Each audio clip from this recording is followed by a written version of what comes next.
Bismillah, Assalamualaikum warahmatullahi wabarakatuh. Alhamdulillah, hamdan katsiran thayyiban mubarakan fih, kama yuhibbu rabbuna an yuhmad wa yanbaghiyalah amma ba'du. Rabbi shrah li sadri wa yassir li amri wahlul 'uqdatam min lisani yafqahu qawli. Tsumma ba'du, insyaallah pada kesempatan pagi hari ini adalah pertemuan ketiga pada channel ini bersama saya Abu Umar, yaitu di channel Generasi Akhir Zaman Studio. Pada kesempatan kali ini saya akan membacakan serta menjelaskan tafsiran dari surah Al-Baqarah ayat 125 dari tafsiran ringkasan Ibnu Katsir. Karena kalau dibacakan semua ini sangat panjang, jadi saya akan meringkasnya ya, sebagian dari ayat tersebut tafsirannya, yang mana insya Allah mudah-mudahan poin-poinnya dapat, dan juga penjelasan dari hadis riwayat Imam Bukhari nomor 101. Ya baiklah, sekarang adalah ke ayat terlebih dahulu. A'udzubillahi minasyaitonirrajim. Wa idz ja'alnal baita masabatan lin-nasi wa amna wattakhidhu min maqami Ibrahim musalla وعهدنا إلى إبراهيم وإسماعيل أن طهرا بيتي للطائفين والعاكفين والركع السجود.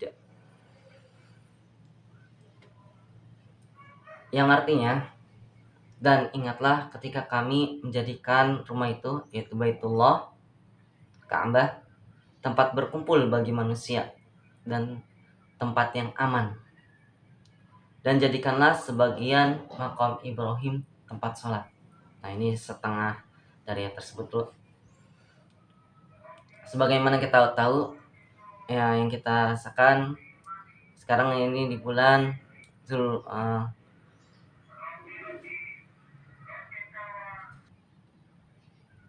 sekarang kita di bulan Zulqa'dah, insya Allah mendekati dengan bulan Zulhijjah, yaitu bulan haji. Maka mudah-mudahan bermanfaat ini ayat ini berkaitan tentang ayat Ka'bah, Baitullah. Ya, kita lanjutkan untuk penafsiran dari Ibnu Katsir. Ya, dari kitab Ibnu Katsir menjelaskan tentang Allah menjadikan Baitullah tempat berkumpul manusia dan tempat yang aman. Ya, Ibnu Abbas mengatakan bahwa tempat berkumpul padanya kemudian kembali ke tempat asalnya masing-masing. Jadi orang-orang yang mengunjungi Ka'bah, baik melaksanakan umroh maupun haji, itu dari berbagai penjuru dunia datang ke situ. Kemudian kembali ke tempat asalnya masing-masing. Ini yang dikatakan oleh Ibnu Abbas. Setelah itu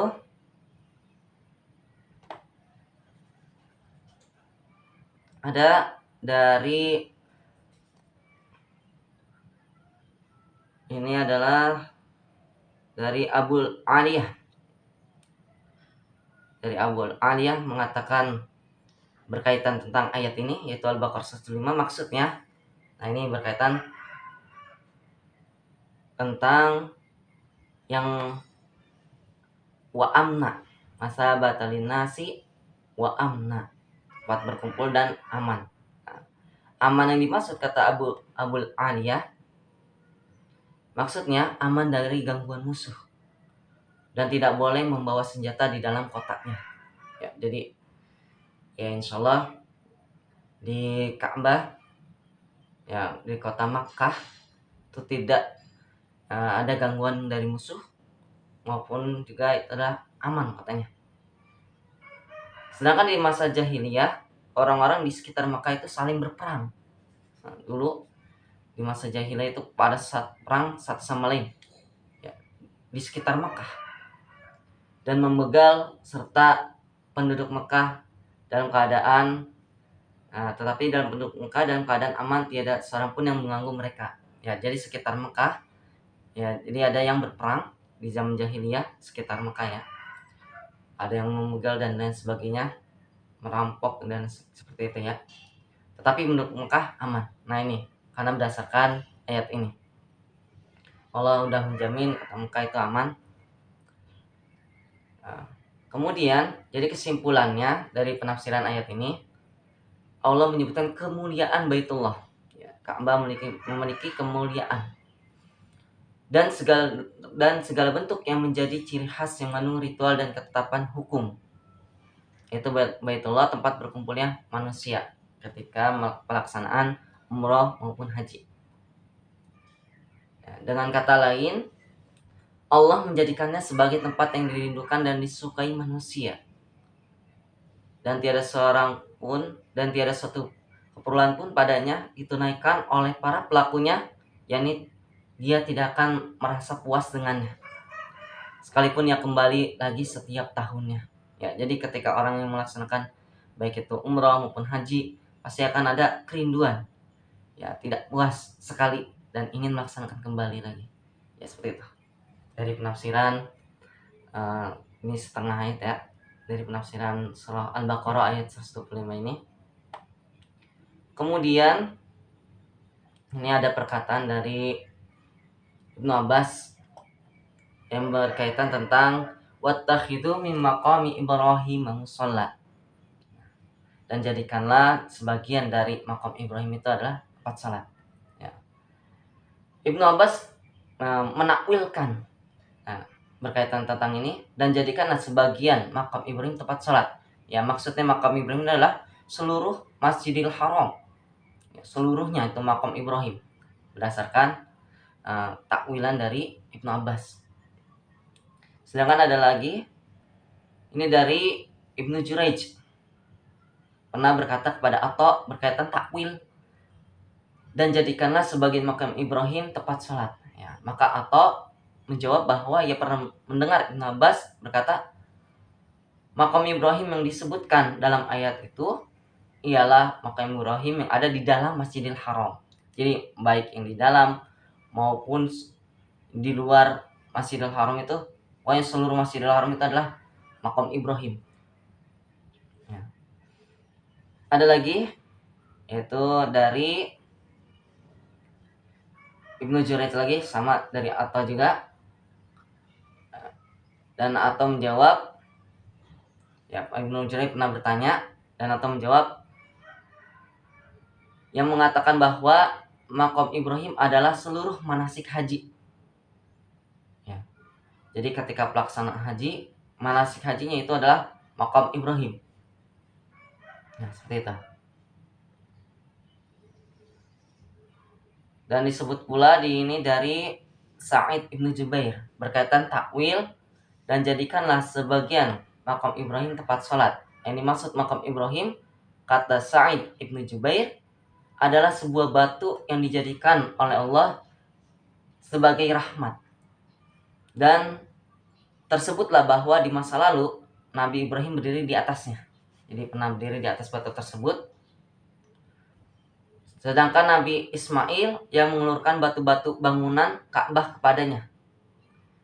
Seandainya bagian atas dari batu itu dibasuh, menurut mereka niscaya kedua kakinya menjadi bersilang. Nah, seperti itu ya. Jadi itu adalah pijakan berdiri di atasnya, di atas batu tersebut ketika Nabi Ibrahim ya membangun Ka'bah bersama Nabi Ismail alaihi wassalam. Dan Nabi Ismail mengeluarkan batu-batu bangunan ke Ka'bah kepada Nabi Ibrahim, yang membantu bapaknya yaitu Nabi Ibrahim ketika proses pembangunan Ka'bah. Nah, ini ada satu lagi, ini ringkasannya, kalau dibacakan semua ini panjang ya, jadi saya meringkas yang poin-poin penting, insyaallah mudah-mudahan dapat dipahami ya. Nah, ini ada, jadi ketika dahulu batu yang dijadikan pijakan itu ya, itu adanya di dekat pintu Ka'bah. Akan tapi pernah suatu ketika banjir, ya, yaitu di zamannya Khalifah Umar bin Khattab radhiyallahu anhu. Akhirnya terbawa banjir, kemudian ya oleh Umar bin Khattab radhiyallahu anhu, batu itu dikembalikan ke tempatnya, ya, seperti itu. Tapi tepatnya ini ada beberapa jarak, yang mana jaraknya itu tidak diketahui dari tempat asalnya. Asalnya itu dekat, nempel dengan bangunan Ka'bah, kemudian ya ditaruh jadi dekat, ya, tahu jaraknya berapa, ya, seperti itu ya. Yang mana di batu tersebut itu ada pijakan bekas atau jejak, ya, kaki Nabi Ibrahim alaihissalam. Dan di zaman ketika tabi'in, nah ini ada tadi, yaitu dari mengatakan,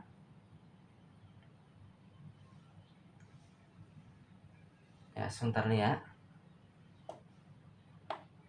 mengatakan bahwa dahulu orang-orang itu pada mengusap batu tersebut, mengusap. Jadi makin lama khawatir itu tanda tersebut akan terhapus gitu. Karena sering orang-orang itu pada ya mengusap-ngusap, entah itu tujuannya apa gitu, mengusap batu tersebut. Ya. Jadi kalau dibiarkan begitu saja, maka tandanya itu, jejaknya nanti lama-kelamaan akan terhapus itu. Maka oleh sebab itu jadilah ya tidak dilakukan kembali hal tersebut. Ini di sebentar ya. Ini cukup panjang, jadi ngambil poin-poin intinya saja.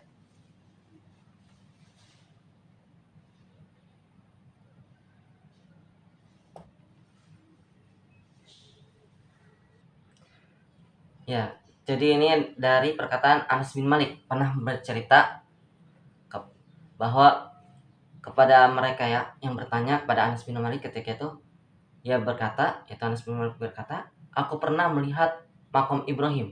Ini kata Anas bin Malik.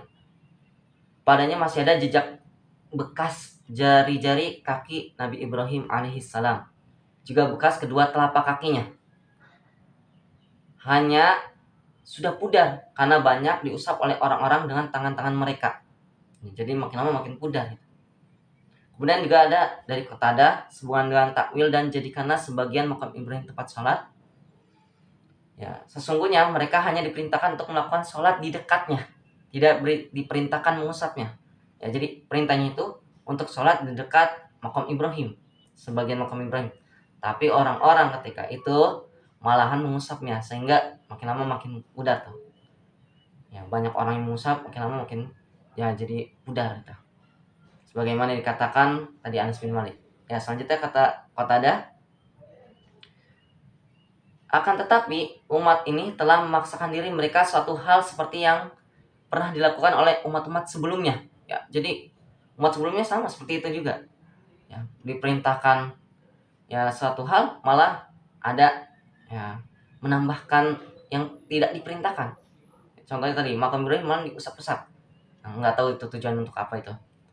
Pernah dikisahkan kepada kami oleh orang melihat jejak bekas tapak kaki, ya ini kata-kata deh ya, dan jari-jarinya masih tetap ada pada batu tersebut. Akan tapi umat ini masih terus mengusapnya hingga jejak tersebut pudar dan terhapus.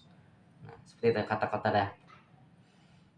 Nah, ini berkaitan tentang ya wattakhidhu min maqami Ibrahim musalla. Ya, selanjutnya lanjutan ayat tersebut, wa ahidna ila Ibrahima wa Ismaila an tahhira baiti lil qaifina wal akifina war ruk'is sujud. Nah, kata Hasan al-Basri sehubungan takwil ini, dan telah kami perintahkan kepada Ibrahim dan Ismail, ya. Jadi Allah memberitakan kepada keduanya alaihi masalam untuk mensucikan Baitullah dari kotoran dan najis, ya, agar Baitullah jangan terkena suatu pun dari hal tersebut.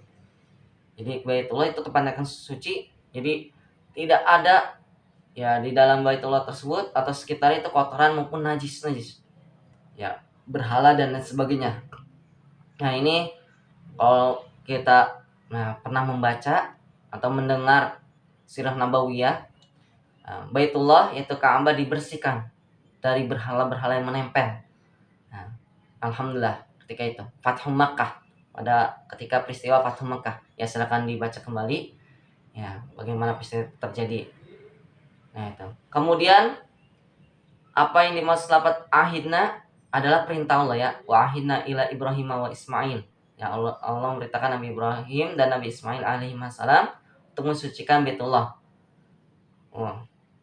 Dari tadi kotoran maupun najis. Lit-ta'ifina wal 'akifina war ruk'a'is sujud. Yaitu untuk orang-orang yang melaksanakan tawaf maupun beriktikaf dan rukus serta sujud. Pokoknya ketika pelaksanaan tawaf, melaksanakan i'tikaf di sekitar Ka'bah tersebut maupun sholat, itu dari najis-najis kotoran ya, dari berhala-berhala ya, bentuk-bentuk kesyirikan, contohnya gambar-gambar dan lain sebagainya, itu ya, dihapuskan saja. Ya, jadi ketika pelaksanaan tawaf ya, jadi ada adabnya itu jangan ngobrol yang tidak perlu lah ya, tapi zikrullah ya, serta dan hal yang bermanfaat maupun beriktikaf di dalamnya ya, miris sekali ya. Baru beberapa hari yang lalu, kemarin kalau tidak salah, orang yang melaksanakan ya di dekat Ka'bah, Masya Allah, mainan game di HP-nya, ini sangat miris ya. Ya inilah seharusnya ulama, terutama yang pelaksana, para pelaksana pengelola kegiatan umroh maupun haji ya, ajarkanlah orang-orang yang hendak melakukan ibadah ya, agar apa, dikasih tahu ya, apa yang harus mereka lakukan. Banyak orang yang merindukan ingin umroh maupun haji di sana, yang ingin beribadah di sana dekat Ka'bah, sekitar Ka'bah, untuk beribadah ke sana, malah ini melakukan hal-hal yang tidak bermanfaat ya, main game di dekat hal tersebut. Ini suatu hal yang sangat miris ya. Semoga tokoh agama dan orang yang mempunyai kewenang ya, ajarkanlah ya sebelum keberangkatan itu, ajarkan ya, dan juga berikan peringatan. Nah ini warga 62 ini, warga Indonesia itu, videonya viral ya, bisa dilihat ya, silakan dicari, ada itu. Ini udah bersebaran di grup-grup dan lain sebagainya. Ya, mudah-mudahan ini tidak terjadi lagi ya. Nah selanjutnya ya, tadi berkaitan kotoran dan najis maupun kayak semacam berhala, bentuk-bentuk kesyirikan, pokoknya gambar-gambar dan lain sebagainya Kata Sa'id bin Zubair ya, meriwayatkan dari Ibnu Abbas, sehubungan tafsiran bersihkanlah rumahku ini untuk orang-orang yang tawaf dan i'tikaf, maksudnya dibersihkan dari berhala-berhala dan bentuk-bentuk kesyirikan yang lain. Kemudian kata Mujahid dan Sa'id bin Zubair, takwil dari bersihkan rumahku ini, maksudnya rumah Allah, Baitullah, untuk orang-orang yang tawaf. Sesungguhnya perintah membersihkan Baitullah ini adalah membersihkan dari berhala-berhala ya. Perbuatan contoh tawaf dengan telanjang ini di zaman ketika sebelum Nabi memerintahkan hal tersebut, menyebarkan Islam ya, orang-orang itu dahulu tawaf ya pada telanjang ya, zaman sebelum Nabi Muhammad SAW ya, ketika merintahkan sebelum Fathu Makkah itu, orang-orang Quraisy dan orang-orang sekitarnya itu ya tawaf dengan telanjang ya. Dan juga membersihkan dari perkataan dusta dan kotor ya. Jadi ketika di sana itu tidak melakukan hal-hal dusta maupun perkataan yang ya, kotor ya, maupun bentuk-bentuk kesyirikan dan sebagainya.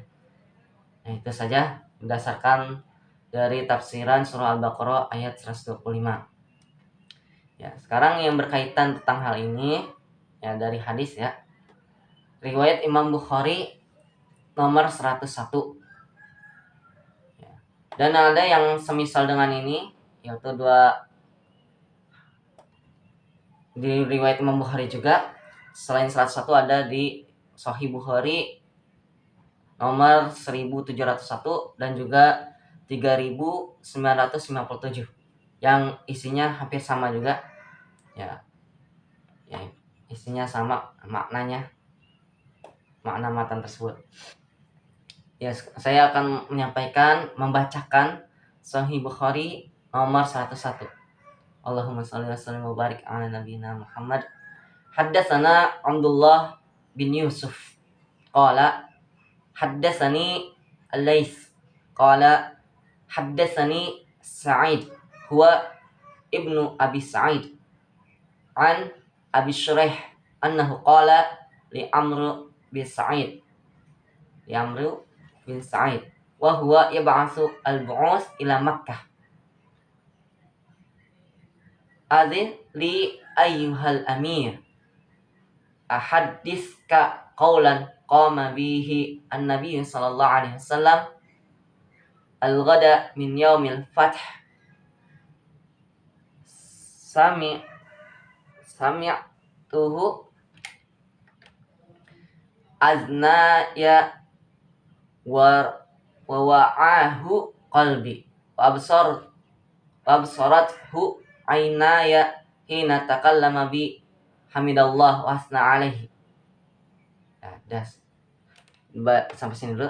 Terjemahannya, telah menceritakan kepada kami Abdullah bin Yusuf, telah menceritakan kepada saya Al-Laits bin Sa'ad bin Abdurrahman berkata, telah menceritakan kepada saya Sa'id.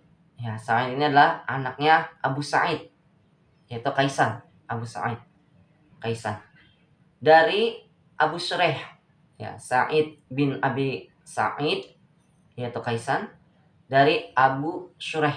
Abu Shuraih ini bernama Khuwailid bin Amru bin Sakhr, bahwa dia berkata kepada Amru bin Sa'id saat dia mengutus rombongan ke Makkah dan berkata, wahai al-amir, wahai pemimpin, izinkan aku menyampaikan satu persoalan yang pernah Nabi Sallallahu Alaihi Wasallam sampaikan dalam khutbahnya saat pembebasan Mekah. Ini kata Amr bin Sa'id, ya. Dia kata Abu Shuraih kepada Amr bin Sa'id. Jadi Abu Shuraih pernah mendengar, ya, khutbahnya Nabi ketika pembebasan Batu Makkah, yang mana Abu Shuraih tersebut mendengar, kedua telingaku mendengar, hatiku merasakan, dan kedua mataku melihat. Ini riwayat yang sangat sahih, kan? Ini saking sahihnya gitu, ya. Jadi supaya menekankan bahwa telinganya mendengar, hati merasakan, kedua mata melihat. Ya, bukan mendengar saja, ya, merasakan dalam hati, masuk, ya, apa yang disampaikan oleh Nabi ke dalam hatinya, kemudian melihat juga, ya, secara langsung. Jadi bukan berdasarkan katanya. Ya, itu kata Abu Shuraih. Beliau memuji Allah dan mensucikan Allah seraya bersabda. Nah, bahasa Arab kata belum. Semaqala inna Makkah harramahallahu wa lam yuharrimha an-nas fala yahillu limri'in yu'minu billahi wal yawmil akhir an yasfika biha daman wala ya'dida biha syajaratan fa in ahadun tarakhasa liqitali Rasulillahi sallallahu alaihi wasallam fiha faqulu innallaha qad azina li rasulih wa lam ya'zan lakum wa innama azina li fiha sa'atan min nahar thumma adat hurmatuha al-yawm ka hurmatiha bil ams wal yuballigh asy-syahid al-ghaib. Faqila li Abi Shuraih ma qala Amru qala ana a'lam minka ya Aba Shuraih la yu'izu asiyan wala faran bidami wala faran bi kharbati. Ya. mata narpe sudah semua biar sekalian ya. Yang artinya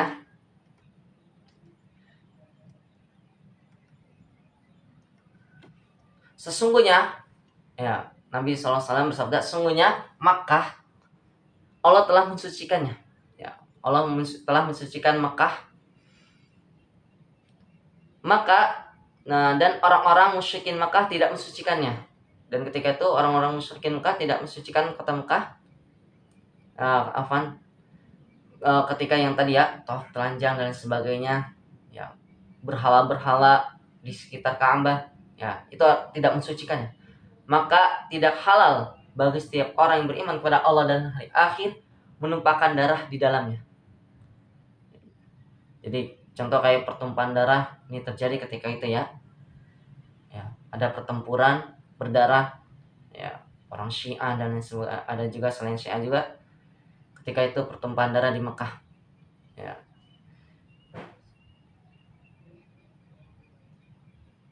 Selanjutnya, dan tidak boleh mencabut pepohonan di dalamnya. Ya, ketika ada pohon tidak boleh cabut. Kemudian juga hewan-hewan jinak, ya, di situ banyak merpati dan lain sebagainya, ya, tidak boleh diganggu. Jika seorang meminta keringanan karena peperangan yang pernah dilakukan oleh Rasulullah SAW di dalamnya, maka katakanlah, sungguhnya Allah Ta'ala telah mengizinkan Rasulnya dan tidak mengizinkan kepada kalian. Jadi kalau ada yang mendalil, oh kata Mekah dihancurkan, ini salah besar nih.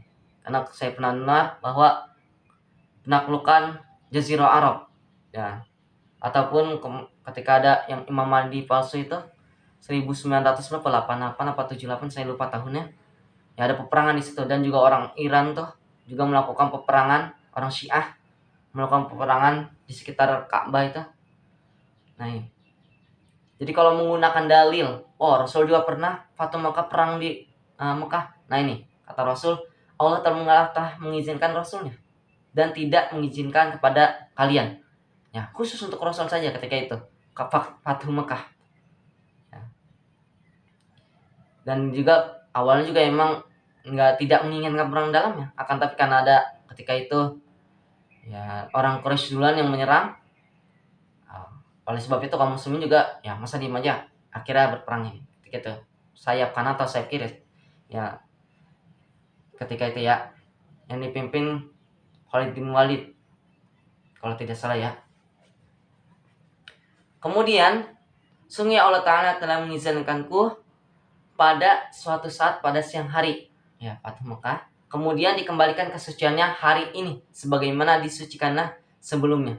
Ya, jadi udah suci lagi, tidak boleh ada peperangan di Mekah. Dan di akhir zaman ya kota Madinah, Madinah Munawwarah dan juga Makkah itu dijaga oleh malaikat, sehingga apa? Orang-orang yang membuat kejahatan di dalamnya, terutama Dajjal, itu nggak bisa masuk Makkah dan Madinah. Nah, itu. Maka hendaklah yang hadir menyampaikan kepada yang tidak hadir. Nah, ini di sini jadi digunakan jadi umum nih. Jadi ya ketika ada orang yang hadir mendengarkan hadis ini, ya, contohnya saya yang menyampaikan hadis ini, ya, menyampaikan kepada para sahabat channel ini, generasi akhir zaman studio, ya, mudah-mudahan silakan share. Ya, hendaklah yang hadir menyampaikan kepada yang tidak hadir, agar yang tidak hadir mendengarkan hal ini. Ya. Nah, ini jadi jadi penggalan hadis ini, penggalan, ya, wali syahid waliyuballigh asyahid al-ghaib, ya, yang hadir menyampaikan yang tidak hadir. Nah, jadi maknanya ini umum, untuk umum juga di berbagai keadaan, ya. Jadi yang hadir hendaknya menyampaikan yang tidak hadir. Selanjutnya, maka dikatakan kepada Abu Syuraih, apa yang dikatakan Amru? Nah, dia berkata, aku lebih mengetahui daripadamu, wahai Abu Syuraih. Ya. Beliau tidak akan melindungi orang yang bermaksiat. Ketika ada orang yang bermaksiat di Ka'bah, ya, maka Nabi Muhammad SAW tidak akan melindungi orang tersebut. Dan orang-orang yang menumpahkan darah dan orang yang mencuri, ya, menumpahkan pembunuhan, pembegalan, peperangan itu tidak akan dilindungi. Ya. Jadi orang itu artinya adalah membuat teror. Nah, begitu juga orang-orang yang apabila ada yang mencuri sekitar itu maka tidak dilindungi. Dan kalau di dalam tambahannya, dan tidak pula yang lari melakukan penghancuran ya di sekitar Ka'bah atau melakukan bencana. Nah, ini ada di dalam hadis, di akhir zaman nanti ada orang yang akan menghancurkan Ka'bah. Gelarnya itu adalah Zu Aswaiqatain dari Habasyah. Ya, menghancurkan Ka'bah dengan menggunakan paculnya dan lain sebagainya, dihancurkan. Nah, ini itu adalah tanda kiamat besar, itu sangat-sangat dekat ketika Ka'bah dihancurkan ketika itu oleh Azu Aswaiqatain. Dah cukup sekian ya penyampaian hadis sampai sini. Mohon maaf apabila ada kesalahan. Akhirul kalam. Assalamualaikum warahmatullahi wabarakatuh.